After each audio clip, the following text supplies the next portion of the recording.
എന്തോ സംഭവം എന്നൊന്നും അറിയത്തില്ല. അത് കാണിക്കാവേ. റാന്നി പഞ്ചായത്തിലെ 16-ാം വാർഡിലേക്കുള്ള അവഗണന അവസാനിപ്പിക്കുക. ചേട്ടോ എന്തോ ഏട്ടാ പരിപാടി? ഇത് ഞാൻ പുതുശ്ശേരി മലയുള്ള അവിടെ 16-ാം നമ്പർ അംഗൻവാടി. ഒരു മിനിറ്റ് ഒന്ന് നിൽക്കാവോ? 16-ാം നമ്പർ അംഗൻവാടിയുടെ മണ്ടയ്ക്ക് ഒരു തേക്കുമരം വീണ് കിടക്കാൻ തുടങ്ങിയിട്ട് ഒത്തിരി നാളുകൾ. ഒരു വർഷം മുതൽ പഞ്ചായത്ത് പറയുന്നത് മാറ്റുന്നില്ല. അതിൻ്റെ മെയിൻ ഗേറ്റ് ഇപ്പോൾ പൊട്ടിക്കിടക്കുകയാണ്.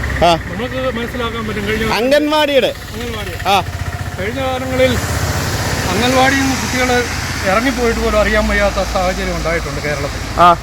അതിവിടെ ഉണ്ടാകും. ഇതിനെ ഇപ്പം ഇത് ഓപ്പൺ ആവുകയാണ് 30-ാം തീയതി. അംഗൻവാടി ഓപ്പൺ ചെയ്യണം. അപ്പം അത് ഒന്ന് പെയിന്റ് ചെയ്യാനോ ക്ലീൻ ചെയ്യാനോ ഒന്നും ആരുമില്ല.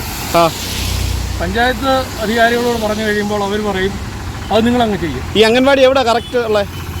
ശരിമല തട്ടേക്കാട് റാന്നി പഞ്ചായത്തിന്റെ കീഴിലാണോ? അതെ. അപ്പം ഇന്ന് മെമ്പറെ വിളിച്ച് അവിടെ മീറ്റിംഗ് ഉണ്ടെന്ന് പറഞ്ഞപ്പോൾ മെമ്പർ പറഞ്ഞു എനിക്ക് ഗസ്റ്റ് വരുന്നുണ്ട്, ബിരുദുകാർ വരുന്നുണ്ട്, എനിക്ക് അതുകൊണ്ട് നിങ്ങളുടെ ഈ മീറ്റിംഗിൽ പങ്കെടുക്കാൻ അറിയാൻ പറ്റും. മെമ്പർ നേരിട്ട് എന്നോട് പറഞ്ഞാണ് കേട്ടറിഞ്ഞു. അംഗൻവാടി ടീച്ചർ ആണ് എന്നോട് പറയുന്നത്.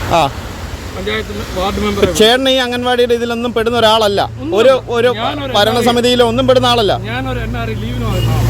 NRI ആണ്, ലീവിന് വന്നതാണ്. അപ്പൊ ഈ പൊതു കാര്യം എന്ന നിലയ്ക്ക്, കുട്ടികളുടെ കാര്യം എന്ന നിലയ്ക്കാണ് ചേട്ടനത് ഇടപെടാറുണ്ട്. ഈ മുഖമൊക്കെ മറച്ചതിന്റെ ഉദ്ദേശം എന്താ? എന്നെ കാണുക എന്നുള്ളതല്ല, കാര്യം നടക്കുക എന്നുള്ള, ഞാനെന്നുള്ള വ്യക്തിയല്ല, ഒന്നുമല്ല, നമ്മളാരും ഒന്നുമല്ല, കാര്യം നടക്കുക എന്നുള്ളതാണ്. ഒരു ആഗ്രഹമുണ്ട്. അപ്പൊ ചേട്ടൻ ഈ പഞ്ചായത്തിലേക്ക് പോവാണ്? അതെ, പഞ്ചായത്ത് ഓഫീസിലേക്ക് പോവാണ്. ഓക്കെ ഏട്ടാ, all the best. All the best.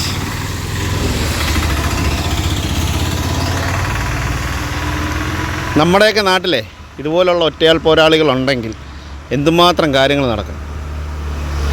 സ്വന്തം മുഖം വരെ മറിച്ചിട്ടാണ് ഈ ചേട്ടൻ, ഒരു NRI കാരനാണെന്നാണ് പറഞ്ഞത്, ഇദ്ദേഹം ഈ ഒരു കാര്യത്തിന് വേണ്ടി ഇറങ്ങിയേക്കുന്നത്.